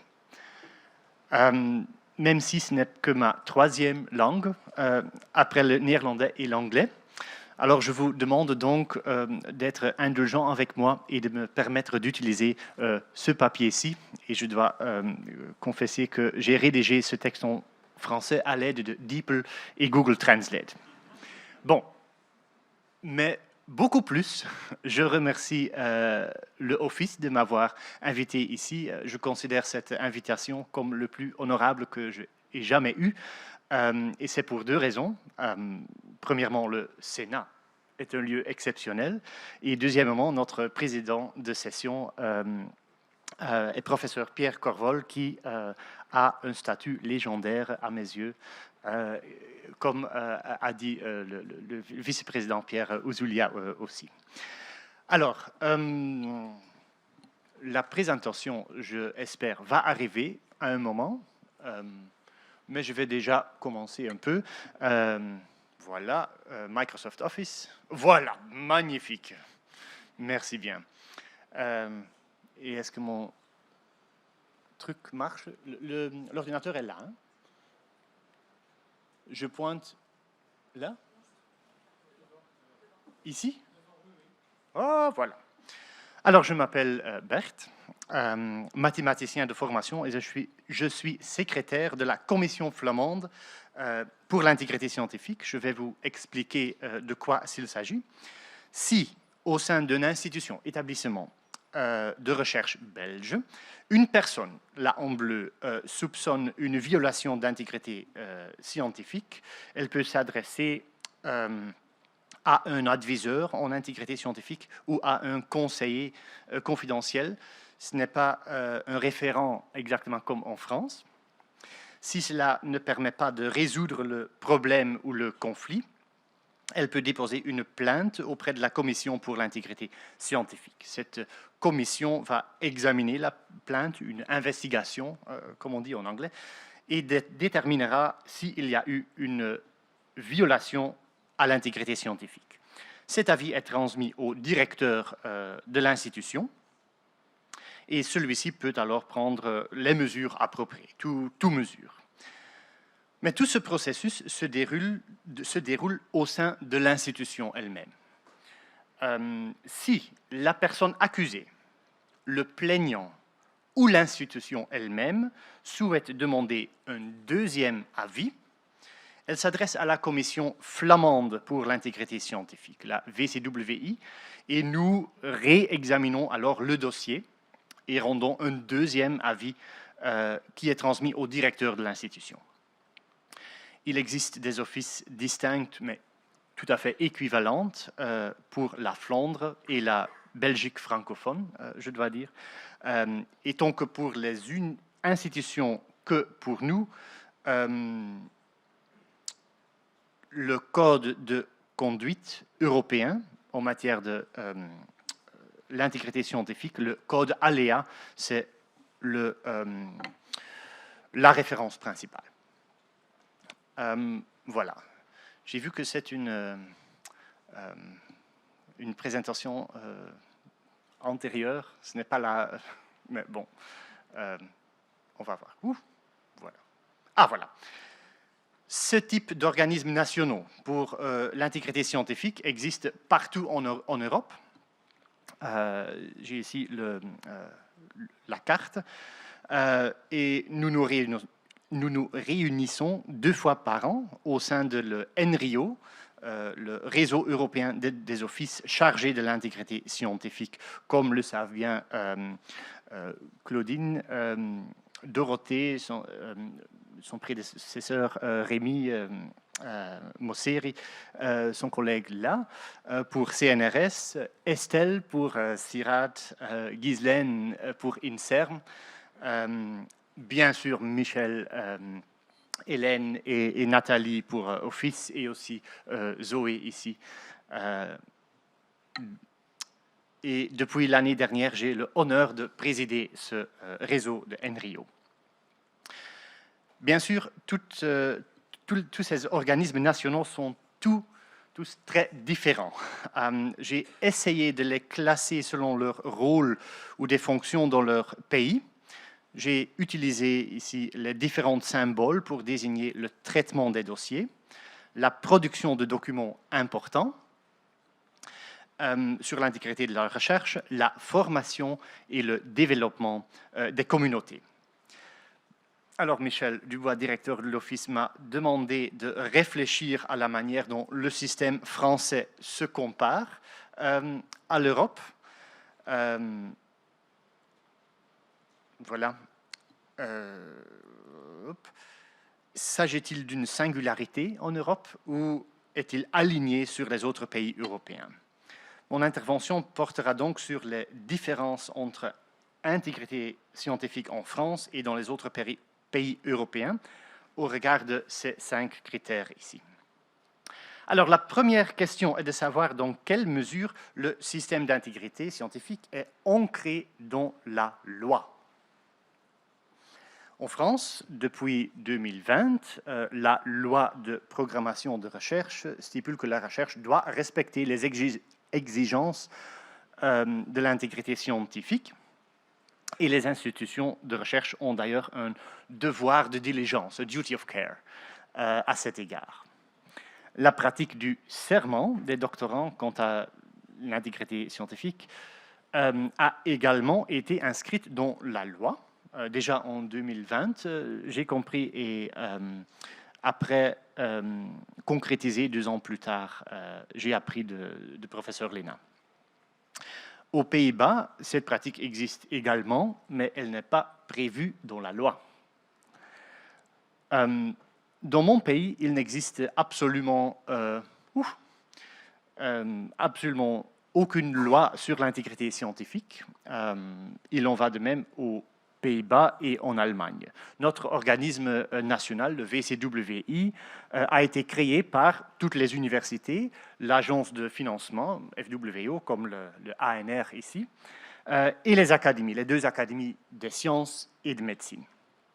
Il a été financé par le gouvernement, oui, mais il n'existe aucun décret qui le stipule.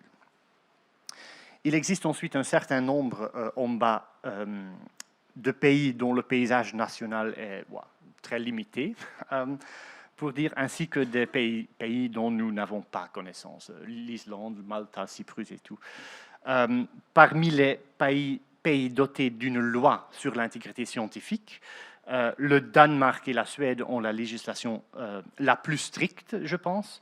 Une loi très détaillée définit ce qui est acceptable et ce qui ne l'est pas, un peu comme à l'EACODE, et confie à une agence gouvernementale la responsabilité de faire respecter l'intégrité en enquêtant sur les plaintes, les investigations.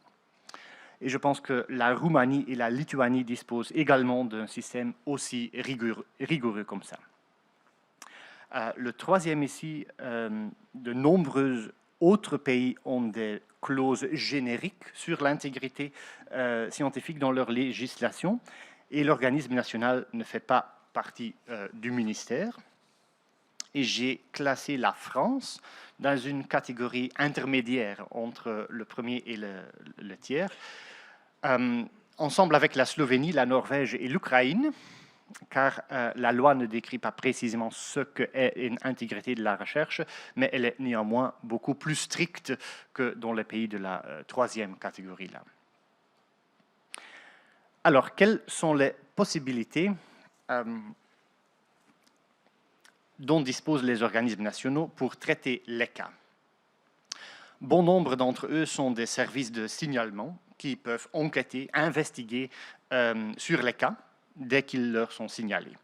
Dans mon pays, en Finlande et aux Pays-Bas, et dans une moindre mesure également en Norvège et en Grèce, nous disposons d'un organisme de deuxième avis, comme je vous l'ai expliqué au début. La Slovénie se situe un peu entre eux, la Slovénie, car il est possible de demander à l'organisme national à la fois un premier avis et un deuxième avis.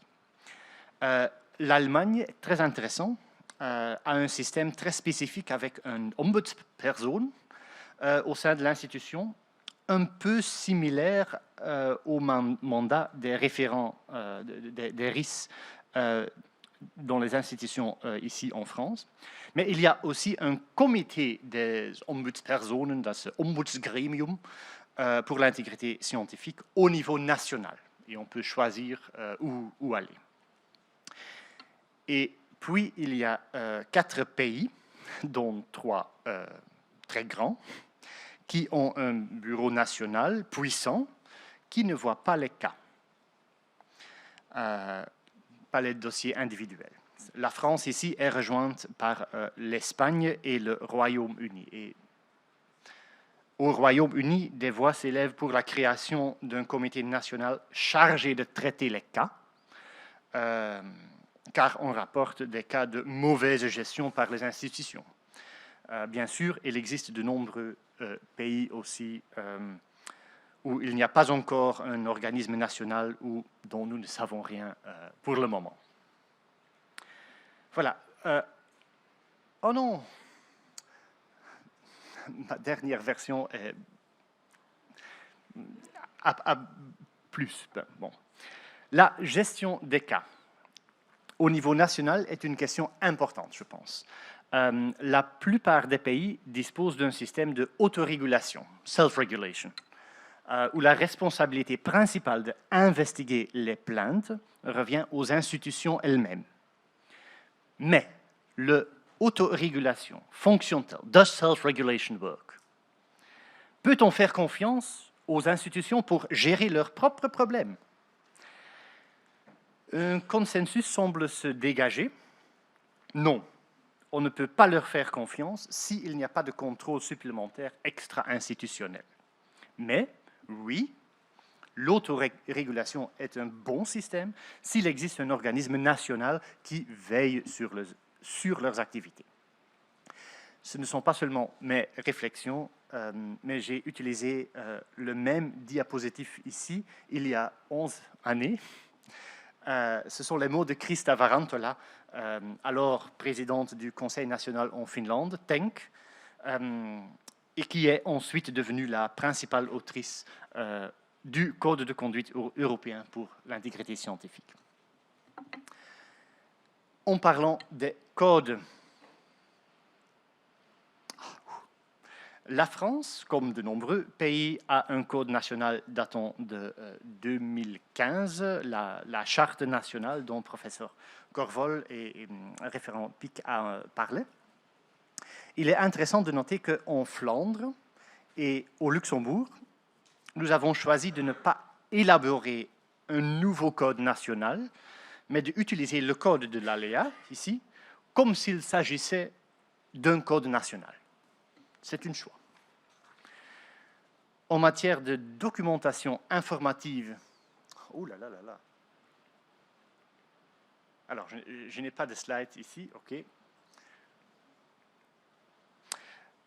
Je vais lire mon texte néanmoins. En matière de documentation informative sur l'intégrité scientifique en France, je peux affirmer avec compliment que la France se distingue, je pense. L'Office fait un excellent travail, notamment avec des études prospectives, Foresight Studies, sur les impacts potentiels des évolutions récentes sur l'intégrité scientifique, et le rapport sur l'état de l'intégrité scientifique, publié tous les 2 ans, dont le professeur Corvol a parlé. Ce rapport s'appuie sur les informations transmises par les institutions à l'Office.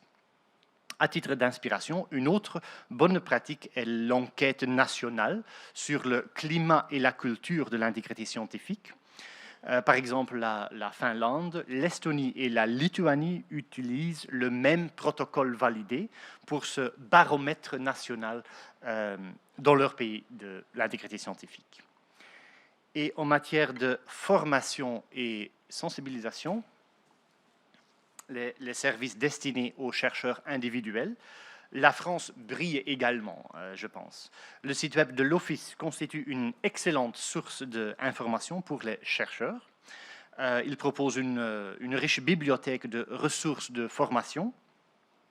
Le Office publie un magazine, un bulletin, merci Nathalie et collègues, très intéressant.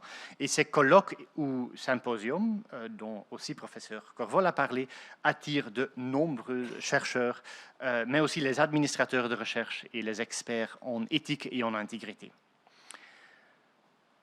Pour inspiration, le Royaume-Uni et l'Autriche constituent d'autres excellents exemples, je pense.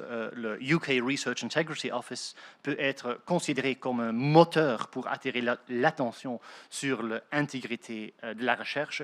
Et l'agence autrichienne pour l'intégrité scientifique excelle dans la formation avec une plateforme d'apprentissage en ligne gratuit, Free e-learning platform, couvrant de nombreux sujets, et un programme complet de formation des formateurs, Train-the-Trainer Programme, pour inspiration. En matière de professionnalisation de la communauté professionnelle chargée de l'intégrité scientifique, autrement dit, les services destinés aux professionnels, comme les référents de l'intégrité scientifique, la France fait également figure d'exemple.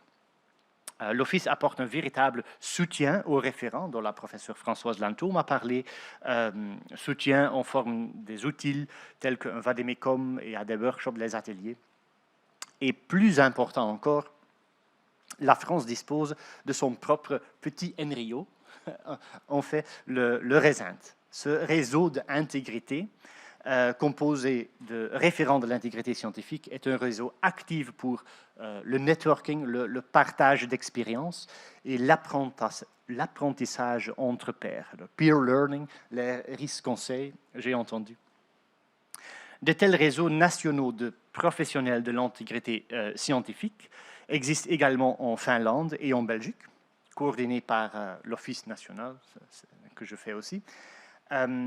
Aux Pays-Bas et en Irlande, il s'agit d'une organisation spécifique dotée de son propre logo et de sa propre gouvernance que vous ne pouvez pas voir sur l'écran ici.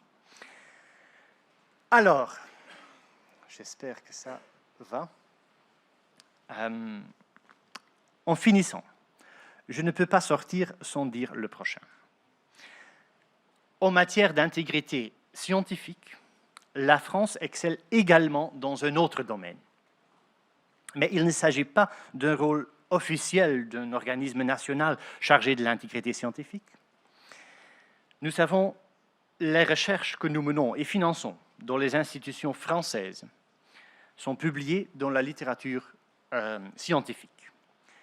Les recherches que nous menons et finançons ici dans les institutions françaises sont publiées dans la littérature française scientifique, je l'ai dit, mais dans les méta-analyses et les revues systematic reviews. Ces publications doivent rivaliser avec de nombreuses publications peu fiables et peu crédibles qui polluent la littérature. Une communauté mondiale de bénévoles, que l'on appelle les sleuths, s'emploie activement à identifier les articles problématiques et à demander leur rétraction. Dans ce processus que l'on appelle le post-publication peer review, la France a joué et continue de jouer un rôle de pionnier. Je ne mentionnerai que quelques-uns de ces héros, car ils sont plusieurs dizaines.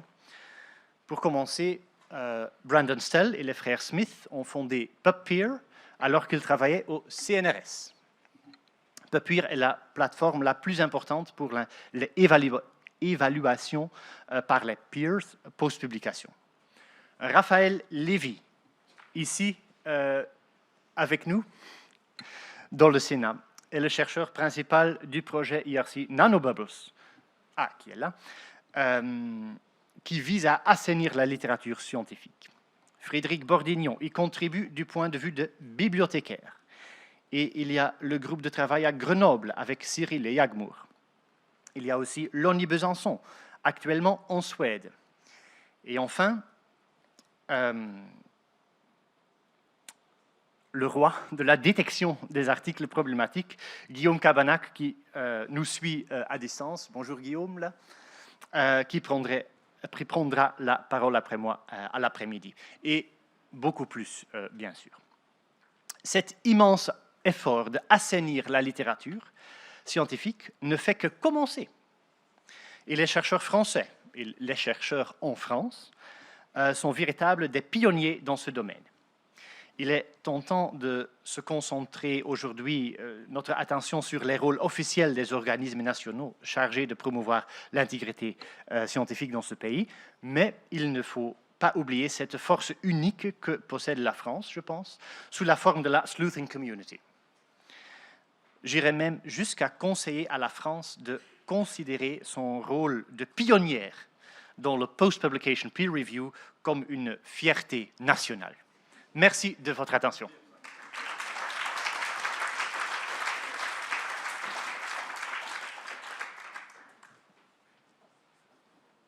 Merci beaucoup de ces mots réconfortants, hein. De temps en temps, on a l'impression que la France ne suit pas, mais là, vous mettez en avant effectivement le rôle de pionnier dans la post-publication peer review.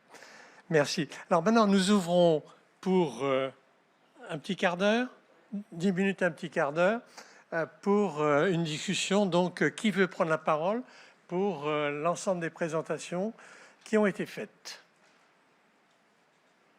Oui, si vous voulez bien juste vous présenter et dire quelle est votre institution d'appartenance. Oui, Frédéric Boutou, le RIS, Université Bordeaux-Montagne. C'est une question un peu d'actualité qui s'adresse aussi à Pierre Ouzoulias et aux parlementaires qui nous accueillent aujourd'hui, et je les en remercie. Puisque dans l'actualité, nous avons cet examen du projet de loi d'orientation sur l'enseignement privé, l'enseignement supérieur privé, donc qui a fait l'objet d'une discussion au Sénat, si je me souviens bien, le 1er juin dernier. Bon, on sait bien les enjeux, ils ont été largement reliés, présentés dans la presse, puisque l'enseignement supérieur privé accueille maintenant, pour ainsi dire, un quart des étudiants. Les enjeux, c'est la visibilité des formations qui sont présentées notamment dans Parcoursup, mais aussi la reconnaissance des diplômes et des grades universitaires. Et je voulais savoir si dans cette discussion, il a été pris en compte les enjeux d'intégrité scientifique auxquels sont soumis tout le secteur public, notamment évidemment depuis la loi de programmation de 2021, mais avant. Et ce pourquoi un gros effort est fait, pas seulement vis-à-vis des doctorants, mais aussi des masterants, mais dès la licence, puisque avec les licences, s'il n'y a pas de serment proposé aux étudiants, tout au moins leur propose-t-on de signer un engagement qui figure dans le règlement des études et dans lequel il y a le respect des bonnes pratiques de recherche, d'évaluation, etc. Donc voilà, je me pose cette question qui me semble quand même une question importante, vu que cette loi, ou en tout cas ce projet de loi, va consacrer la venue dans le milieu de l'enseignement de l'enseignement supérieur et du coup d'une partie de la recherche, d'un acteur dont on ne sait pas, je ne veux pas être un oiseau de mauvaise augure, mais en tout cas dont on ne sait pas a priori si le respect des règles de l'intégrité scientifique sont aussi importants que pour ceux qui travaillent sur cette question depuis si longtemps. Qui souhaite répondre à cette question délicate? Je crois que j'ai pas le choix. Il me semble. Alors, bon, comme je suis le seul sénateur, je m'autorise une liberté de parole et je ne vais pas être consensuel. Moi, sur ce projet de loi, j'avais 5 minutes de temps d'intervention et j'en ai consacré 4 minutes 59 à l'université publique, en disant que ce qui est important aujourd'hui, c'est de savoir quelle doit être la place du public, pas celle qu'on pourrait réserver au privé. Il faut définir ce que nous voulons faire dans le domaine de la connaissance par rapport au service public. D'abord, ça c'est l'importance. Et je ne vais pas être trop long, mais je me suis absolument opposé à la fin du monopole de la collation des grades, en considérant qu'il était de la responsabilité de la République, je suis désolé de parler comme ça, de maintenir la primauté du service public de l'enseignement supérieur et de la recherche par rapport au privé. Voilà. Ce n'est pas une position qui était unanimement partagée dans l'hémicycle, comme vous avez pu le voir, mais c'est la mienne et je la réaffirme avec beaucoup de force, parce que vous avez parfaitement raison. C'est complètement inutile de demander toujours plus au public dans le domaine de l'intégrité scientifique si par ailleurs on lâche une bride totale au privé. Voilà.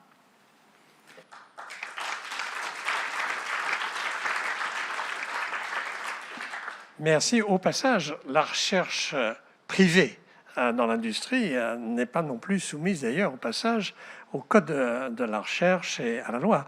C'est vraiment un sujet, étant donné l'importance de la recherche dans le secteur privé. Donc c'est un peu la question qu'on peut se poser. Voilà. Michel. Oui, juste Pierre, je pense qu'il faut apporter quand même un petit correctif sur ce point, parce que le code de la recherche, effectivement, mentionne explicitement la recherche publique. Mais la formule est notamment la recherche publique. Et quand on dit notamment la recherche publique, ça veut dire que toutes les activités de recherche sont en réalité directement concernées, y compris la recherche privée. Et l'Office, et je communique un petit peu dans la presse sur ces sujets-là, l'Office a un chantier à part entière sur la recherche privée, le secteur de la recherche et du développement, parce que, bien entendu, c'est quand même la part majoritaire de la recherche. On n'est pas tous conscients de ça, mais l'essentiel de l'emploi scientifique et des activités de recherche sont actuellement dans le secteur privé. Et pourquoi ce secteur devrait-il se sentir exempt des exigences d'intégrité alors que c'est l'essentiel de l'effort national? Et pour dire les choses très simplement, les contacts qu'on a, les groupes de discussion qu'on porte montrent très clairement que ces acteurs privés, en tout cas pour les grands groupes, sont tout à fait conscients de ces enjeux d'intégrité. Il ne faut pas imaginer c'est sorti de leur spectre. Mais là, il faut les aider sans doute à expliciter un peu plus leur engagement par rapport à ça. Merci pour ces précisions. Qui souhaite poser une autre question? Oui. Bonjour, donc j'ai pas besoin de me présenter puisque Berthe, très gentiment, beaucoup trop gentiment d'ailleurs, m'a présenté, Raphaël Lévy. Je ne suis pas un héros, mais c'est vrai que quand j'ai fait un signalement à l'intégrité scientifique en 2021, au CNRS et à mon université, j'étais tout juste recruté comme professeur, mais je bénéficiais aussi de ce projet européen que tu viens de mentionner. Donc j'avais un statut extrêmement privilégié. Malgré ce statut extrêmement privilégié, j'ai subi des représailles massives, y compris des enquêtes institutionnelles de la part de mon université et du CNRS. Et donc, la question que je souhaite poser, c'est évidemment la question de la protection des lanceurs d'alerte. On a parlé des doctorants un peu plus tôt. Les doctorants ne bénéficient pas d'un statut privilégié tel que celui que j'avais, que j'ai encore. Et on peut imaginer que, même s'ils connaissent le nom de leur référent intégrité scientifique et qu'ils ont été à une formation, ils auront bien intérêt à se méfier et à réfléchir à deux fois avant de faire le moindre signalement. Et d'ailleurs, les nombres de signalements que l'on observe sont ridiculement petits par rapport à ce que l'on sait de l'amplitude des problèmes d'intégrité scientifique. Je m'arrête là. Merci. Une réflexion, oui, Madame Antoum. Oui, merci pour votre intervention, parce que c'était un des points de conclusion que j'avais mis sur le fait qu'il fallait protéger les lanceurs d'alerte, mais j'ai pas eu le temps parce qu'Hélène faisait des signes désespérés que j'avais déjà dépassé mon temps. Oui, c'est tout à fait un point très juste. C'est maintenant, pas seulement en France, mais partout au monde, dangereux pour lancer une alerte. Nous avons avec NRIO publié le livret Handbook of Whistleblower Protection in Research, mais c'est comme ça et c'est très difficile pour protéger les lanceurs d'alerte. C'est comme ça parce que l'institution, l'employer, peut tout faire en fait. C'est difficile. Et pourtant, la loi fait obligation en France pour un fonctionnaire d'alerter s'il observe une falsification, une fraude, enfin bref, un manquement à l'intégrité scientifique d'importance. Oui, madame. Oui, si je peux compléter, au CNRS comme dans les autres institutions, il y a un référent lanceur d'alerte qui est en fait la référente déontologue et je sais que, qui va mettre en place cette protection vis-à-vis de la personne qui fait un signalement. Donc, est-ce que les doctorants, qui peut être saisi par toute personne, en fait, pas forcément uniquement par un agent CNRS, donc est-ce que il faudrait aussi faire passer cette information, en fait?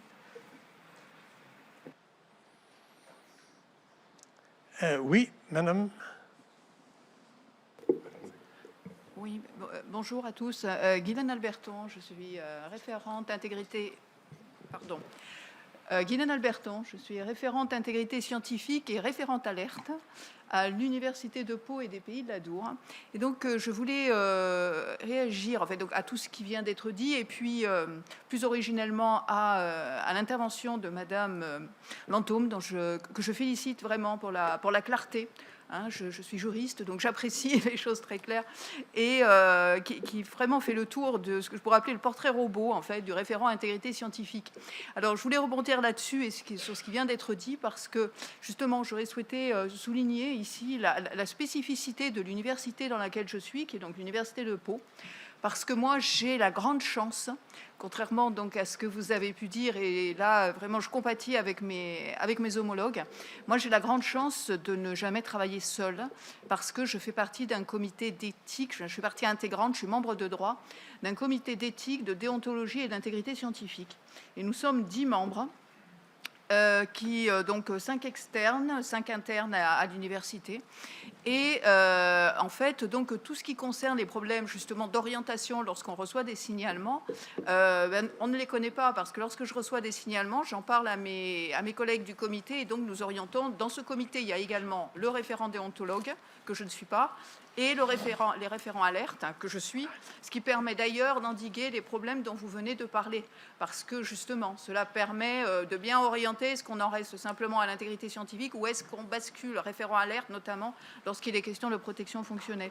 Donc voilà. Et donc moi, la question que je me posais, c'est, mais est-ce qu'il ne serait pas possible finalement de généraliser cette pratique-là, parce que c'est vrai que c'est très enviable pour un référent intégrité scientifique d'avoir le soutien, de se sentir évidemment entouré et d'avoir, et c'est ce que vous disiez aussi, moi je suis juriste, je veux dire, alors dans notre université, c'est une université pluridisciplinaire, donc nous avons évidemment des dossiers, et j'en ai beaucoup, des dossiers en matière de sciences exactes et applications, et lorsque je dois côtoyer des nanoparticules et l'hydrogène, ben, j'avoue mon incompétence. Voilà, et là je suis vraiment ravie d'avoir des collègues qui eux sont chimistes, biologistes, etc. Donc peut-être que cette pratique-là devrait être généralisée. Alors je vous laisse ensuite en discuter. Voilà, c'est tout simplement ce que je veux dire. Merci beaucoup. Merci d'avoir partagé votre expérience. Et je vous propose qu'on continue à partager nos expériences, mais cette fois-ci en déjeunant, ce sera une autre manière de faire. Donc, un déjeuner qui a lieu juste à côté, Hélène. Là, je ne sais pas exactement où on doit aller. Michel, tu sais peut-être? Vas-y, Hélène. On suit le guide. Alors, c'est au salon Beaufranc et vous allez suivre un guide qui s'appelle Raphaël et qui agite la main à la sortie de la salle. Merci. Merci à tous.